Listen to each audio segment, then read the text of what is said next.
오늘 우리가 함께 파헤쳐 볼 이야기는요, 바로 한 사형수가 쓴 기쁨에 대한 완벽 가이드 빌립보서입니다. 아니, 서형수가 기쁨에 대한 책을 쓴다니 좀 이상하지 않나요? 지금부터 약 2000년 전 서기 61년경 로마의 한 감옥에서 쓰인 편지를 들여다볼 건데요. 놀랍게도 이 짧은 편지에 기쁨이라는 단어가 무려 19번이나 나옵니다. 대체 어떻게 이게 가능했을까요? 자, 이게 바로 오늘 우리가 함께 살펴볼 로드맵입니다. 이 오래된 편지를 그냥 옛날 이야기로만 볼 게 아니라 오늘을 사는 우리를 위한 아주 실용적인 기쁨 전략서로 한번 분석해 보려고 합니다. 그럼 첫 번째 파트부터 시작해 볼까요? 이 편지가 어떤 말도 안 되는 상황 속에서 쓰였는지 그 배경부터 한번 제대로 짚어보겠습니다. 편지를 쓴 바울은요, 무슨 멋진 서재나 도서관에 앉아 있었던 게 아니에요. 차가운 쇠사슬에 묶여서 악명 높은 네로 황제의 재판을 기다리는 신세였습니다. 그러니까 언제 죽을지 모르는 정말 불확실하고 위험한 미래를 코앞에 두고 있었던 거죠. 자, 그렇다면 바울은 이 편지를 대체 누구에게 쓰고 있었을까요? 바로 이 관계 속에 편지 전체의 따뜻한 분위기를 이해할 수 있는 핵심 열쇠가 숨어 있습니다. 빌립보 교회는 그냥 평범한 교회가 아니었어요. 바울이 유럽 대륙에 세운 첫 번째 교회였고요. 처음 만났을 때부터 함께 핍박받고 고생하면서 정말 끈끈한 관계를 맺어온 사이였습니다. 수년이 지나 바울이 로마 감옥에 갇혔다는 소식을 듣고는 그냥 잊지 않고 사람과 헌금을 보내서 도울 정도였으니까요. 정말 특별한 관계죠. 좋습니다. 이제 드디어 이 전략서의 가장 핵심적인 부분으로 들어가 보겠습니다. 바울은 대체 어떻게 그 끔찍한 상황 속에서도 기쁨을 유지할 수 있었을까요? 그가 우리에게 4가지 비밀을 알려줍니다. 바로 이 4가지 원칙이 바울의 회복 탄력성, 그러니까 어떤 어려움 속에서도 다시 일어서는 힘의 기초가 됩니다. 그럼 하나씩 차근차근 뜯어볼까요?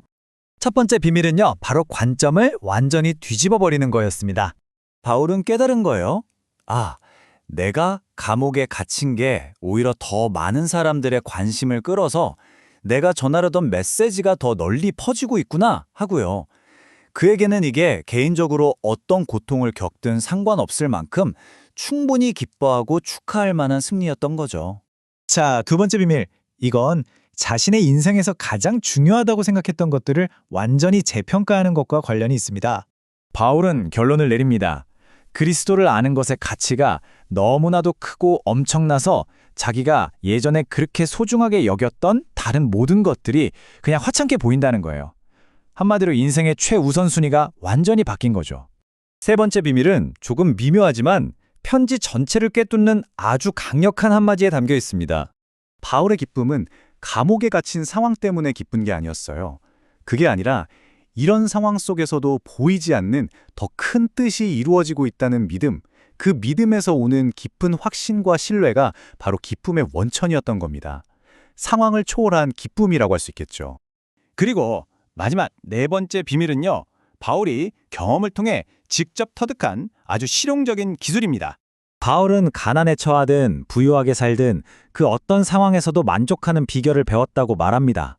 이게 무슨 뜻이겠어요? 외부 환경의 좋고 나쁨에 자기 기분이 좌우되지 않는 일종의 면역력을 갖게 됐다는 거죠. 바로 이 마지막 비밀, 자족은 우리에게 아주 익숙한 구절로 이어지는데요. 아마 성경에서 가장 유명하면서도 또 가장 많이 오해받는 구절 중 하나일 겁니다. 그러니까 이 구절이 나는 뭐든지 할 수 있는 슈퍼맨이다, 이런 뜻이 아니라는 겁니다. 오히려 나는 어떤 끔찍한 상황에 처하든 또 엄청나게 풍족한 상황에 처하든 그 모든 상황에 대처하고 만족하며 살아갈 내면의 힘이 있다라는 고백에 더 가까운 거죠. 이건 정말 엄청난 차이입니다. 바울이 말한 이 자족의 비결은 결국 두 번째 비밀, 즉 가치를 재평가하는 것과 아주 깊이 연결되어 있어요.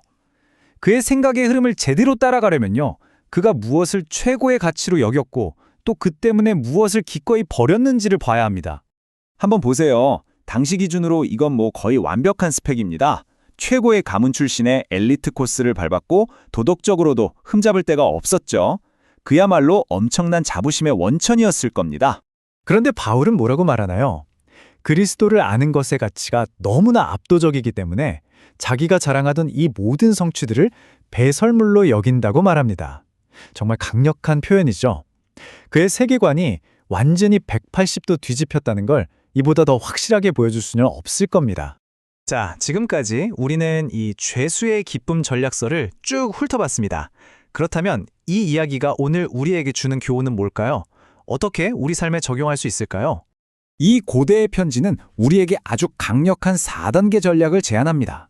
어려운 상황을 다른 시각으로 보고 내 인상의 진짜 가치가 뭔지 다시 생각해보고 환경에 흔들리지 않는 내면의 힘을 기르고 또 어떤 상황에서도 만족하는 법을 연습하는 것. 이것이 바로 환경이 빼앗아갈 수 없는 기쁨을 만드는 비결이라는 거죠. 바울은 자기 인생의 다른 모든 것을 기꺼이 버릴 수 있을 만큼 가치 있는 궁극적인 상을 발견했습니다. 이제 이 죄수의 전략서는 우리 각자에게 묻고 있습니다. 당신의 인생에서 가장 가치 있는 그것은 무엇입니까?